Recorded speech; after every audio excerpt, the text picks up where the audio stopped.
Unlocking the mystery. Swallowed my words. Hello, and welcome to our channel. Today, we're diving into a fascinating phrase you might have heard in English conversations: swallowed my words. This expression is a wonderful example of how colorful and vivid the English language can be.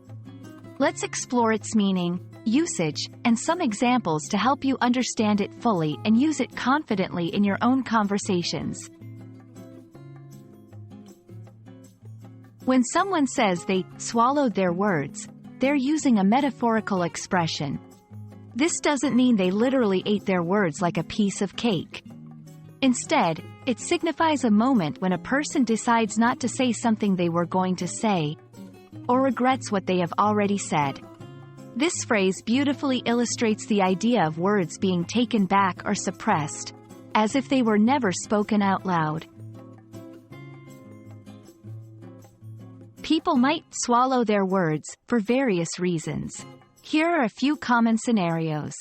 To avoid conflict, if someone thinks their words might upset someone or escalate a situation, they might choose to keep silent.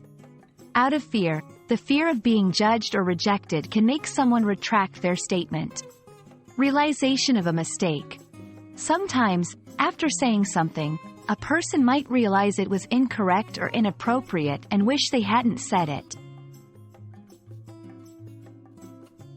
To help you grasp how to use swallowed my words in everyday conversation, here are a few examples.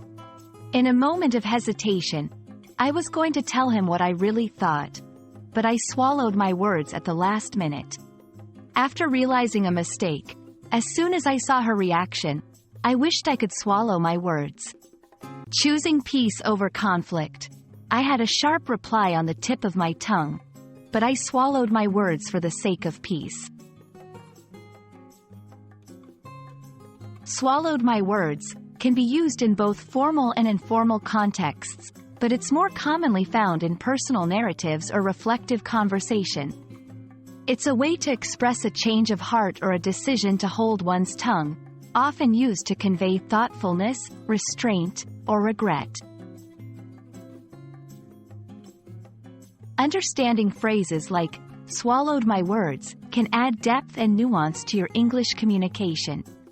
It's a reminder of how language can capture the complex interplay of thoughts, emotions, and decisions in a simple, yet profound way. We hope this exploration helps you feel more confident in using and understanding this phrase.